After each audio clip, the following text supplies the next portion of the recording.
வணக்கம். அன்பு செலுத்துவதற்கு ஞானம் வேண்டுமா? ரொம்ப அவசியங்க. நான் கூட ஒரு பட்டியல் வச்சிருந்தேன். வெறுத்து ஒதுக்கியவர்கள் பட்டியல். அதில ரிப்பீட்டட் அஃபெண்டர்ஸ் இருக்காங்க இல்லையா? தொடர்ந்து நமக்கு இம்சை குடுத்துக்கிட்டே இருப்பாங்க. நாம போய் பாதிக்கப்பட்டே வருவோம். டாக்ஸிக் பீப்பிள்னு ஆங்கிலத்தில சொல்லுவாங்க.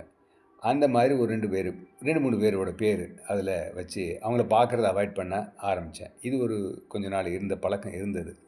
அப்போ எனக்கு ஒரு நாள் ஒரு பொறி தட்டுச்சு. என்னன்னு பார்த்தீங்கன்னா, இந்த மாதிரி பண்றவங்க டாக்ஸிக் பீப்பிள் ஏன் டாக்ஸிக் பீப்பிளா இருக்கிறாங்கன்னா, ஒரு காலத்தில அவங்களுக்கு சரியாக அன்பு வழங்கப்படவில்லை.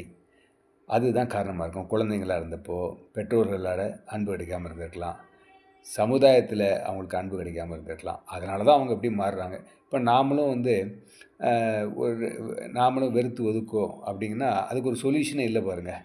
அதனால தான் ஐயா வந்து 10 கட்டளைகள் அப்படின்னு ஒண்ணு குடுத்து, அதில ஒரு கட்டளை என்னன்னு பார்த்தீங்கன்னா, எல்லாரையுமே நம்ம வந்து ஃப்ரெண்டா பார்க்கணும் அப்படிங்கிற ஒரு விஷயத்த வலியுறுத்துறாங்க. அதுக்கு பேரு ஒரு ஆட்டிட்யூடல் சேஞ்ச் தான். ஞானம் கிடையாது.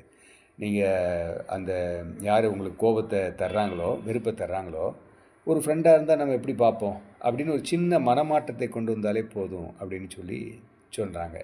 ஆனா அதே நேரத்தில நாம மனசுல இப்படி முடிவு பண்ணியிருந்தா கூட இந்த மாரி யாரையுமே நம்ம அன்பா பார்க்கணும்னு முடிவு பண்ணியிருந்தா கூட, அவங்களுடைய பிஹேவியர் நம்மள பாதிக்காம இருக்காது. மனதில ரிஃப்ளெக்ஷன் வந்து ஒரு கோபமாகவோ, அவங்க அவங்களுடைய பிஹேவியர் வந்து நமக்கு வெறுப்பையோ தரத்தான் செய்யும்.